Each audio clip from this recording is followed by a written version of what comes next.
Bapa kami yang bertakhta dalam kerajaan surga, sedia lagi kami akan mendengarkan firman-Mu. Dan kami percaya firman Tuhan akan merubah akan tabiat kami seperti tabiat Yesus.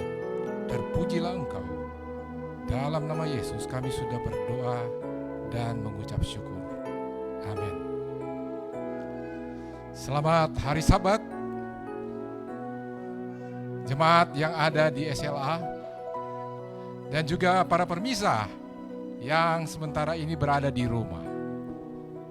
Tentu kita sangat senang sekali oleh karena pada hari Sabat ini Tuhan Yesus sudah menyertai kita semua. Tuhan Yesus sudah memberkati kita di saat-saat kita melakukan aktivitas kita pada 6 hari yang telah lalu. Sungguh Tuhan itu baik di dalam kehidupan kita. Dan pada kesempatan ini pula kami dari kampus hijau, kampus yang sejuk, kampus yang bebas polusi, kampus yang bebas banjir, membagikan akan berkat-berkat yang Tuhan sudah berikan kepada kita semua melalui firman Tuhan yang kita akan dengarkan bersama-sama pada hari Sabat ini. Ada berapa banyak dari saudara-saudara yang hadir pada kesempatan ini? Baik yang ada di chapel atau di studio SLA maupun yang ada di rumah, tolong lambaikan tangan saudara. Oh, Tuhan melihat bagaimana hati saudara. Hati yang gembira adalah obat yang manjur. Dan berikanlah senyuman kepada saudara-saudara di samping kiri kita. Anda yang masih memakai masker, boleh buka sebentar. Dan Anda boleh menatap dengan tatapan yang baik. Dan berikanlah senyuman yang terbaik kepada saudara di samping kiri dan di samping kanan saudara. Bahkan pun bagi Anda yang ada di rumah sekarang ini, berikanlah senyuman yang terbaik kepada istri, kepada suami, kepada anak-anak, ataupun orang-orang yang ada di lingkungan rumah saudara. Kita bersyukur kepada Tuhan. Oleh karena tuntunan melalui kitab suci ini mengajarkan kepada kita, kita harus memiliki hati yang gembira. Karena hati yang gembira adalah obat yang manjur. Tetapi semangat yang patah mengeringkan tulang. Pada kesempatan ini, izinkan saya memberikan topik yang berjudul Precious in, Precious out. Precious artinya apa? A great value. Ya. Nilai yang sangat besar. Jangan kita buang dan juga kita harus menghargainya. Dan kalau mereka yang bergerak dalam bidang IT tentu mengetahui garbage in, garbage out. Kalau sampah yang kita masukkan ke dalam program komputer, maka yang akan keluar juga adalah apa? Sampah. Maka saat ini sejalan dengan Alkitab, precious in, precious out. Masukkan hal-hal yang berharga, maka hal-hal yang berharga itu pula yang akan keluar. Saya coba membaca akan batu-batu permata yang mahal. Yang termahal yang saya dapatkan dari Google adalah red diamond. Red diamond itu harganya $1 juta. Jadi sekarang ini kalau exchange rate dolar ke rupiah kurang lebih 14.500. Berarti satu red diamond itu harganya 14,5 miliar. Oh, sangat mahal sekali. Tapi saya percaya yang lebih mahal daripada red diamond ini adalah tabiat kita yang sudah dimurnikan oleh kasih Yesus. Masing-masing kita ini memiliki tabiat. Karena kita sudah mewarisi dosa, maka kadangkala ada kekasaran yang kita miliki.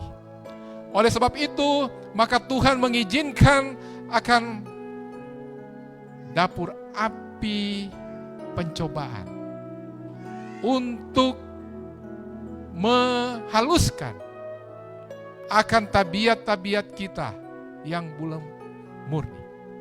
Saya mau sampaikan bahwa pengetahuan bahwa ilmu apa saja yang kita miliki, semua itu akan berlalu di atas dunia. Karena yang dibawa ke atas ke dalam kerajaan surga adalah tabiat kita. Tabiat yang sudah dimurnikan sama seperti tabiat Yesus Kristus. Itulah yang akan kita bawa ke dalam kerajaan surga.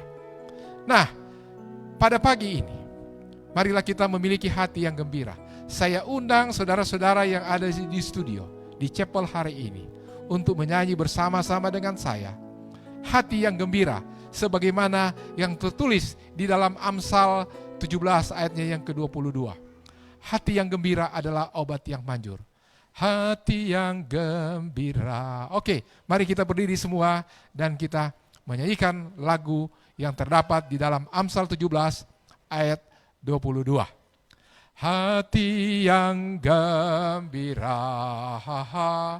adalah obat, seperti obat hati yang senang. Tapi semangat yang patah keringkan tulang. Hati yang gembira Tuhan senang. Sekali lagi.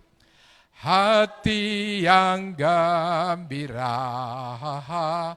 adalah obat, seperti obat hati yang senang. Tapi semangat yang patah keringkan tulang. Hati yang gembira Tuhan senang. Wah, terima kasih. Hati yang gembira adalah obat yang manjur. Hati yang gembira Tuhan senang. Sekarang pertanyaannya, bagaimana supaya kita memiliki hati yang gembira? Bagaimana saya dan saudara bisa memiliki hati yang gembira? Semua itu bermula dari pikiran kita. Apabila kita berpikir sesuatu itu dengan pikiran yang positif, maka hal itulah yang akan datang kepada kita. Precious in ini adalah hal-hal yang berharga yang harus kita masukkan ke dalam apa? Ke dalam pikiran kita.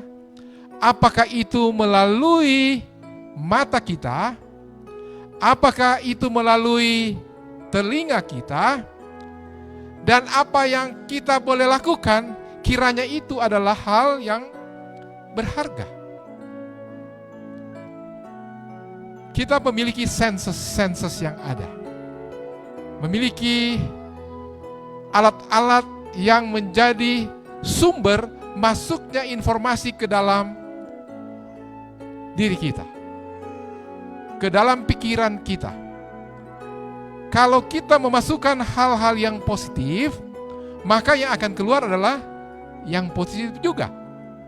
Kalau kita memasukkan ke dalam pikiran kita, ke dalam mata kita, ke dalam alat pendengaran kita, maka itu juga yang akan terrefleksi keluar. Semua informasi-informasi yang ada, yang kita terima, sementara itu akan disimpan di dalam pemikiran ataupun otak jangka pendek.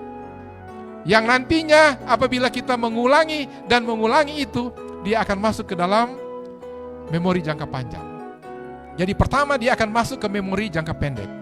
Tetapi setelah kita mengulangi kembali, membaca, melakukan itu, maka itu akan masuk ke dalam alam bawah sadar kita. Seperti pada beberapa waktu yang lalu saya katakan, bagaimana supaya kita memiliki muka yang ceria, bergembira, senyum. Maka kita harus apa? Melatih. Bagaimana melatihnya? Kita katakan cheese. Coba yang di studio, yang di rumah, sampaikan cheese, langsung tersenyum. Kita katakan money. Coba money. Pasti dengan sendirinya apa? Secara refleks alam bawah sadar bilang, wah ini berkat bagi saya. Nah, kita sangat percaya bahwa harta yang terbesar adalah memiliki Yesus. Harta yang kedua terbesar adalah memiliki tubuh yang sehat. Nah, apa saja yang harus kita masukkan ke dalam pikiran kita, ke dalam tubuh kita, yang nantinya itu akan terrefleksi di dalam tabiat kita, di dalam perkataan kita. Mari kita buka di dalam buku Filipi, pasalnya yang keempat, ayatnya yang ke-8. Bagi Anda yang ada di rumah, boleh melihat ke layar kaca. Anda akan melihat di sana apa yang disampaikan, apa yang dinasihatkan oleh Rasul Paulus yang terdapat di dalam Filipi 4 ayat 8. Jadi akhirnya, saudara-saudara, semua yang benar, semua yang mulia, semua yang adil, semua yang suci, semua yang manis, semua yang sedap didengar, semua yang disebut kebajikan dan patut dipuji, pikirkanlah semuanya itu. Nah, coba kita sebutkan bersama-sama dalam Filipi 4 ayat 8. Mari kita mulai. Jadi akhirnya, saudara-saudara, semua yang benar, semua yang mulia, semua yang adil, semua yang suci, semua yang manis, semua yang disebut, semua yang sedap didengar, semua yang disebut kebajikan dan patut dipuji, pikirkanlah semuanya itu. Berapa banyak dari saudara-saudara yang sudah bisa menghafal akan ayat ini? Caranya, ulang, dan ulang. Kalau kita sudah mengulanginya selama 70 kali, biasanya itu akan paten untuk kita apa? Bicarakan. Jadi kita pun berjalan, maka itu kita boleh spontan kita sebutkan Filipi 4 ayat 8. Jadi akhirnya saudara-saudara, semua yang benar, semua yang mulia, semua yang adil, semua yang suci, semua yang manis, semua yang sedap didengar, semua yang disebut kebajikan dan patut dipuji, pikirkanlah semuanya itu. Nah, setelah kita bisa recite, setelah kita bisa mengulangi, maka lama-lama itu akan dalam ilmu jiwa menyatakan bagaikan kalau kita jalan di sebuah taman atau padang rumput yang ada, pada waktu kita ucapkan pertama belum bertanda. Tetapi lama-lama setelah kita jalan, maka itu akan ada tanda di mana? Di rumput. Maka kita akan melihat kita punya neuron-neuron itu akan makin menebal, menyebabkan akhirnya kita sudah ingat. Kita ingat akan ayat-ayat ini. Jadi dimanapun kita berada, kalau hal yang tidak baik, lebih baik kita jauhkan. Karena apa yang kita harus dengar? Semua yang benar. Kalau orang gosip, ya sebaiknya kita hindari. Kenapa? Itu sebenarnya akan merasuki, akan meracuni kita punya apa? Pikiran. Kemudian, apakah itu mulia? Sesuatu yang kita dengar. Apakah itu mulia sesuatu yang kita lihat melalui gadget-gadget kita? Karena apabila itu sudah masuk ke dalam alam bawah sadar, itu secara tidak langsung, maka kita mulai akan apa? Mulai gosip. Maka kita akan apa? Kita akan retrieve, kita akan reload kembali apa yang sudah ada di dalam kita punya apa? Pikiran. Jadi biasakanlah. Buatlah ini sebagai satu sebagai suatu kebiasaan. Sesuatu yang diulang-ulang itu akan menjadi apa? Menjadi kebiasaan. Kebiasaan yang diulang-ulang, maka itu akan menjadi apa? Menjadi karakter kita. Saya sangat yakin sekali, guru-guru kita di sini yang sudah mengajar di depan kelas, guru-guru yang mengajar PKN, guru-guru yang mengajar mata pelajaran agama, yang mengajar sejarah, ekonomi, matematika. Oh, guru-guru kita di sini adalah guru-guru yang expert. Kalau bangun tidur ditanya rumus Pitagoras, pasti langsung diketahui.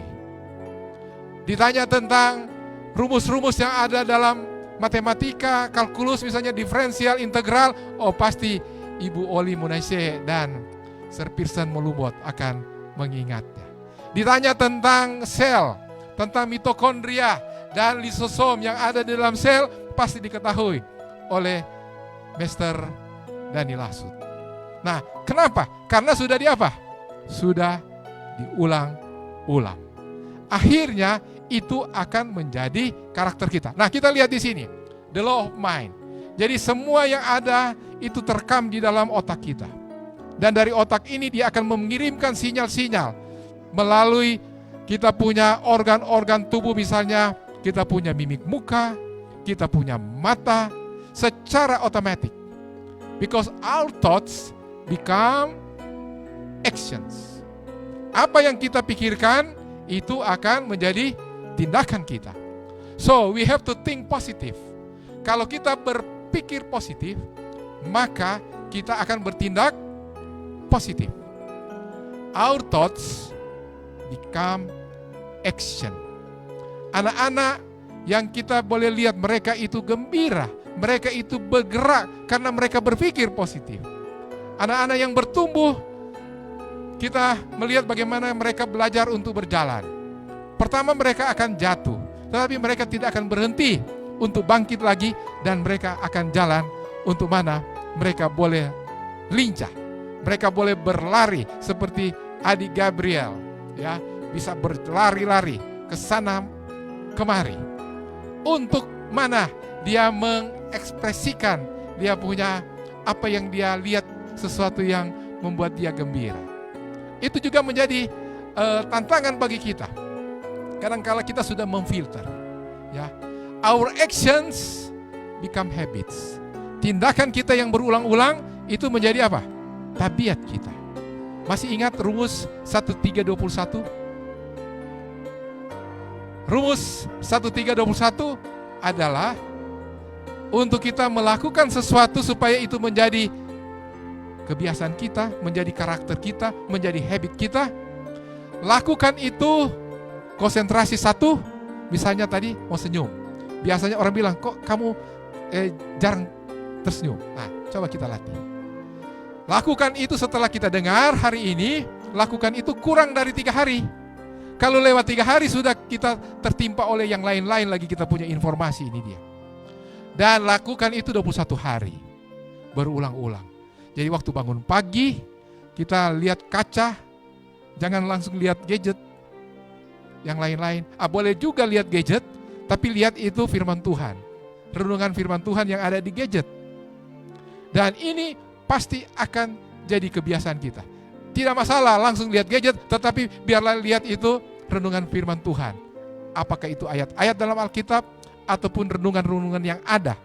Atau juga kita dengarkan sekarang ini, kita ini sudah dibombardir hal-hal yang positif, tetapi saya percaya firman Tuhan yang dikirimkan, apakah itu berbentuk video dengan audio atau cuman audio saja, itu kita bisa didengar, kita bisa dengar. Di mana saja kita bisa dengar.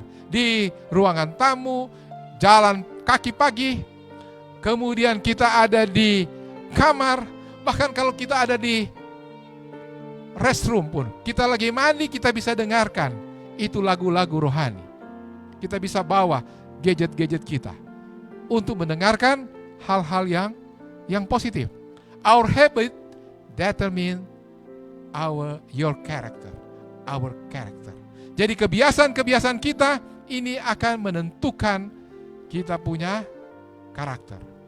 Dan yang boleh saya katakan, bahwa karakter kita ini yang akan menentukan kita punya destiny. Our character determines your destiny. Karakter inilah yang nantinya kita akan bawa kemana? Kerajaan surga. Seperti yang saya sampaikan tadi, bukan kita punya mobil yang mewah, bukan rumah kita yang mewah, bukan kebun, bukan perusahaan, bukan harta-harta kita, precious things, red diamonds, kalau Anda yang punya red diamonds. Bukan itu yang kita akan bawa. Tetapi yang akan kita bawa adalah apa? Karakter kita. Karakter yang sesuai dengan karakter Yesus. Dan untuk mencapai karakter tadi, saya sudah katakan bahwa kita harus mengalami dapur api pencobaan. Bagaikan emas, itu harus dimurnikan melalui dapur api yang ada di tungku ataupun di alat-alat yang sudah disediakan untuk memurnikan emas tadi. Untuk mendapatkan tabiat yang murni, itu harus masuk ke dalam dapur api pencobaan. Setiap hari kita akan menghadapi tantangan-tantangan kehidupan. Setiap hari kita akan menghadapi tantangan-tantangan, apakah itu dari dalam rumah kita, apakah itu dari lingkungan kerja kita, ataupun juga itu adalah rekan-rekan kita di dalam gereja. Marilah kita dapat memberikan gambaran sebagai tabiat Yesus. Yesus Kristus adalah contoh. Yesus Kristus adalah model di dalam kehidupan kita. Apa saja yang Yesus lakukan dan sampaikan, lakukan itu sebagai contoh. Satu contoh yang saya selalu ulang-ulang. Yesus mengajarkan kita, memberikan contoh pada waktu Yesus berada di atas dunia. Dia mengasihani orang yang lemah. Jarang sekali dalam buku Markus kita melihat begitu banyak mujizat-mujizat yang Yesus buat, yaitu menjamah mereka yang sakit, mereka yang lapar, dan mereka yang patah hati. Jarang sekali Yesus menggunakan mimbar. Kurangi gunakan mimbar, tetapi gunakanlah tempat-tempat atau langsung kepada mereka yang membutuhkannya. Kenapa saya katakan? Pada waktu kita melakukannya, ada banyak hal positif. Dan Yesus mengajarkan juga bahwa waktu Yesus datang melawat, Yesus tidak naik onta. Yesus tidak naik kuda. Kalau sekarang ini, onta itu adalah mobil misalnya Alphard atau mobil-mobil yang mewah seperti Bentley, Jaguar, dan sebagainya. Bukan itu. Kadang-kala memang kita terpengaruh agar supaya kita bisa menaikkan akan kita punya status sosial, kita menggunakan mobil-mobil yang mewah. Itu sementara saja itu dia. Yang dilihat bukanlah tongkrongan kita. Seringkali orang bilang, wah kita punya tongkrongan ini. Memang itu first impression saja, tetapi itu di jalan. Tetapi pada waktu masuk ke gedung, Anda tidak akan bawa-bawa lagi itu tongkrongan-tongkrongan tadi. Yang dilihat adalah Anda, pribadi Anda. Anda punya body language, saya punya body language, saya punya roman muka, berterima atau tidak. Jangan pada waktu kita masuk, orang lihat, wah ini orang kaya, tetapi karena sudah kaya, tidak lagi mau melihat orang yang lain. Karena jabatan sudah tinggi, takhta yang tinggi, sudah tidak mau lihat orang. Orang Manado bilang angkat kefe. Ya, memang bagus juga kita membusungkan dada supaya itu udara lancar, bersih masuk. Tetapi bukan tidak melihat lagi, tidak memberikan sapaan kepada orang-orang yang kita temui. Dengan kita memberikan ucapan penghargaan kepada seseorang, bisa jadi orang itu yang dalam keadaan susah, pada waktu kita senyum, maka orang itu akan turut tersenyum. Dan itu akan memberikan apa kepada kita? Akan memberikan kesehatan kepada kita. Karena kita punya respiratori, kita punya pernafasan, itu akan menghirup udara O2 yang bagus untuk kita punya apa? Untuk kita punya paru-paru. Nah, saya sangat yakin sekali bahwa contoh-contoh yang Yesus berikan, yaitu dengan berdoa juga, ini merupakan contoh yang kita boleh lakukan setiap saat. Di mana saja, di tempat di mana kita lakukan itu, kita berada, coba kita berdoa. Ya, kita jalan. Kita ataupun kami yang ada di kampus SLA, diberikan Tuhan harta yang begitu baik sekali. Udara yang segar, kalaupun kita jalan di sini, ya kita boleh jalan dan menghirup udara yang segar. Kita boleh mendapatkan vitamin-vitamin udara yang jarang kita temui di tempat-tempat yang penuh dengan polusi. Kami di SLA hidup di country living. Tetapi ingat, bagi mereka yang hidup di country living, kita juga harus menginjil. Menginjil kemana? Menginjil ke kota. Kita jangan membuat satu komunitas dan kita membuat satu tempat di mana kita menjadi tempat yang kita idolakan dan kita tidak menginjil lagi keluar. Itu hanya untuk tempat di mana kita hidup, tetapi kita harus tetap juga untuk menginjil keluar. Berkat-berkat yang kita dapatkan di tempat di mana kita tinggal, di komunitas di mana kita tinggal, kita juga harus bagikan kepada mereka yang ada di mana? Di kota-kota. Kita harus keluar, tentu dengan membuat jadwal-jadwal yang ada. Guru-guru yang ada sekarang ini, selama masa pandemi, mereka juga berkomunikasi dengan siswa-siswa yang ada.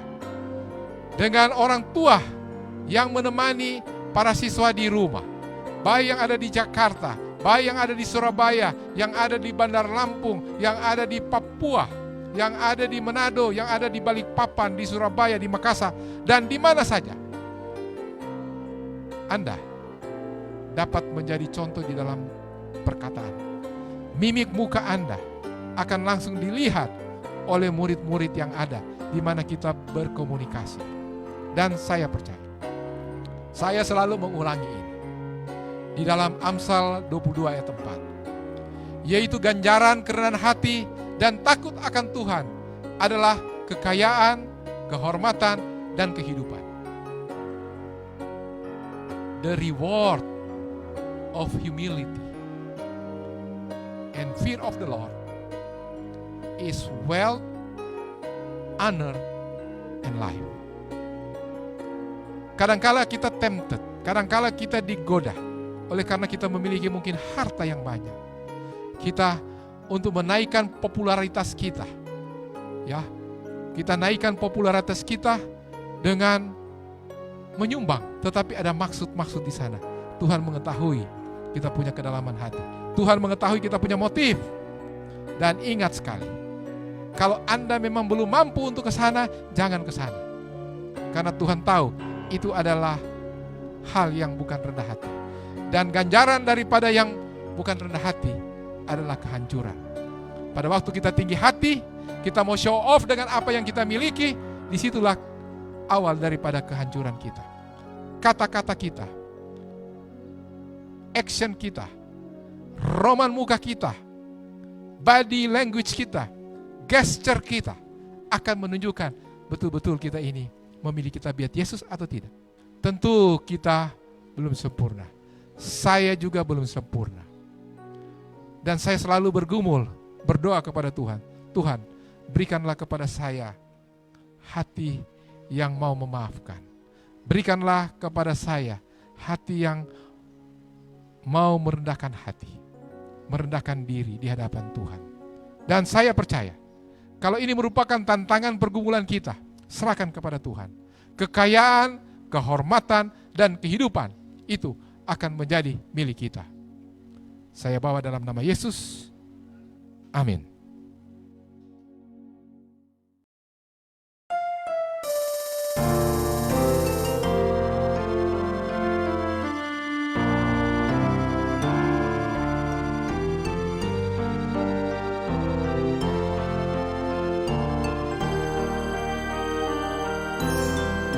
Though the trials come, though the road seems long, it is in the valley.